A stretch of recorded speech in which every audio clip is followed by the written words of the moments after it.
Benchmark create করেছি, আশা করি এইবার আমরা তার থেকেও বড় বেঞ্চমার্ক ক্রিয়েট করব। এই রিউনিয়নটার পেছনে অনেক সেন্টিমেন্টস, অনেক পরিশ্রম। আমি প্রচন্ড ভাবে এটার সাথে মেন্টালি ইনভলভ। বম্বেতে বসে বসে খোঁচা মেরে মেরে ফোনে আমি প্রচন্ড এটা নিয়ে চিন্তা করেছি, মাথার থেকে বার করেছি কাকে ফোন করলে কাজ হবে, কাকে ফোন করলে কাজ হবে না। এরকম করে করে আমার বর যখন অফিস চলে যেত, মেয়ে স্কুল, আমি বসে বসে রান্নাঘরে কাজ করতে করতে হেডফোন লাগিয়ে লাগিয়ে ফোন ঘোরাতাম।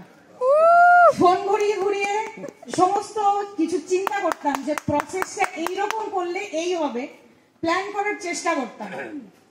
আমার বন্ধু দেবযানী আমাকে বহুদিন বলেছে তুই সব বিষয়ে নাক গলাস না।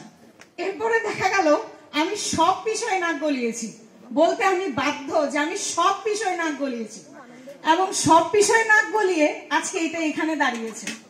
আমার যে এত আনন্দ হচ্ছে আমি কাউকে বলে বোঝাতে পারবো না।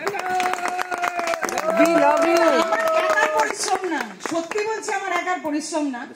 আমি প্রসেস গুলো বলি। প্রথম ঠিক হলো ভেন্যু ঠিক করা। যখন আমরা চিন্তা করলাম যে ভেন্যু ঠিক করব, আমার মোবাইলে অটোমেটিক্যালি কতগুলো কলকাতার রিল আসতো, এই হোটেল, এই হোটেলে রাত থাকলে এই টাকা, ওই টাকা। আমি এগুলো সব গ্রুপে ফরওয়ার্ড করতাম, আর কলকাতায় বন্ধুদেরকে বলতাম তোরা খোঁজ নে। এই করে করে দেবশ্রী, রত্নদীপ, সিদ্ধার্থ একটা ভেন্যু ঠিক করলো। ভেন্যু ঠিক করার পরে আমরা শুরু করলাম টাকা কালেকশন। ইনস্টলমেন্ট ঠিক হলো যে ইনস্টলমেন্টে আমরা টাকা নেব যাতে কারোর দিতে কোনো অসুবিধা না হয়। এইভাবে প্রসেস করে করে জিনিসটা এগোতে এগোতে প্রত্যেকটা জিনিস, সবকিছু যে প্ল্যান হতে হয়েছে তা না, কিছু কিছু জিনিস এক্সট্রাও বেরিয়েছে, এক্সট্রাও হয়েছে, সবকিছু আমরা খুব সুন্দরভাবে ম্যানেজ করে নিতে পেরেছি।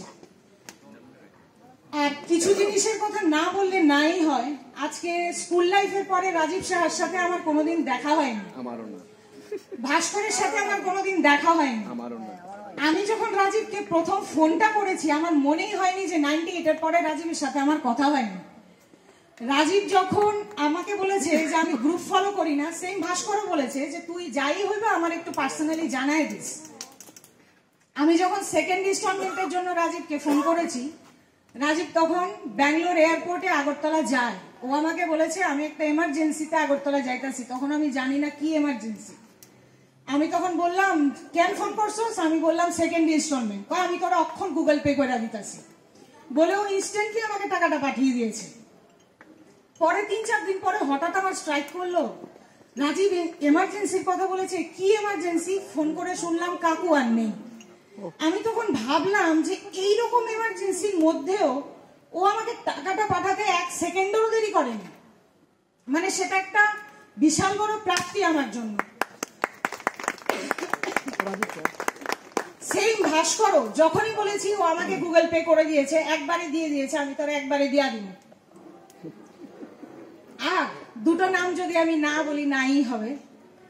এই যে আমার রত্নদীপ আর সিদ্ধার্থ, রত্নদীপের সাথে যে আমি গত 6 মাস ধরে প্রত্যেক দিন সকালবেলা 9টা থেকে 10টা বা 9:30 থেকে 10:30 আমাদের ফোনে কথা হতো।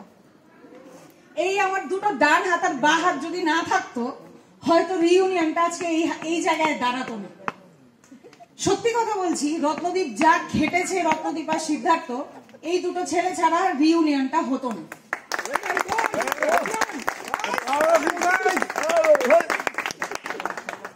এবার আরেকজনের নাম, সে হয়েছে আমার ডিপ্রেশন গুলোকে উদ্ধার করার লোক। সেটা হয়েছে মৌসুমী।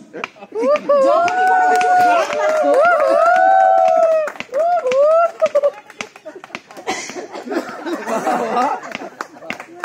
যখনই কোনো কিছু খারাপ লাগতো এই মৌসুমীকে ফোন করে বলতাম যে জানিস আজকে এই হয়েছে, এই ভাল লাগেনি, খারাপ লেগেছে। মৌসুমী হচ্ছে স্টুডেন্ট, তার হেড টিচার আরেকজন। যখন মৌসুমী দরবারটা সামলাতে পারতো না বা মৌসুমীর সাথে আমার দরবার হতো, তখন হেড টিচার ফোন ঘোরাতো না। হেড টিচার হচ্ছে হিল্লোল। হিল্লোল ফোন করিয়ে আমাকে বলতো তোর এই কথাটা করা ঠিক হয়েছে না, এটা ঠিক হয়েছে না, এটা ভুল হয়েছে।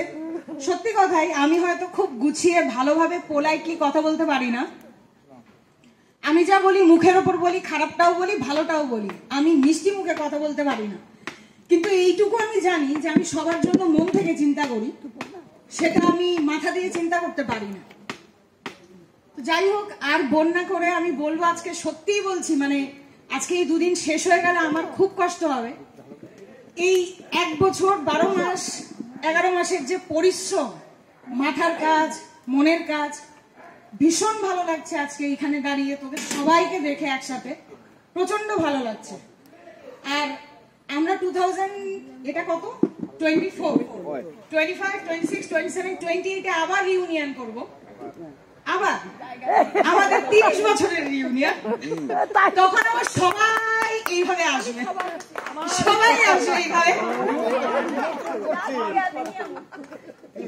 তখন আমি আবার সবাই, এই চেহারাগুলো সবাইকে এখানে দেখবো। আমাদের আরো বয়স বেড়ে যাবে, কিন্তু মনটা এরকমই থাকবে। দাদা তুই এখন পড়ে যেতে পারিস। ওটা কোথায় হবে সেটা তো প্ল্যান করবো না, আগরতলা না, না না শোন, আগরতলা। ঠিক আছে, টাইম আছে ওখানে, ঠিক আছে, আস্তে আস্তে ফিক্স কর। আর ইয়ারটা ফিক্স হইছে নাকি?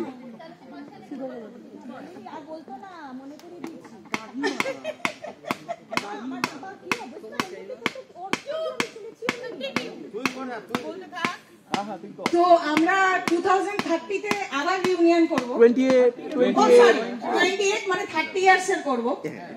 হ্যাঁ সত্যি, দেবযানীর কথা আর কনমার কথা, সরি আমি ভুলে গেছি। এই যে আমার ক্যাশিয়ার আর ওই যে আমার ছোটবেলার বন্ধু, সত্যি না, ওর বাবার যা অবস্থা, তার মধ্যে যদি ও এতটা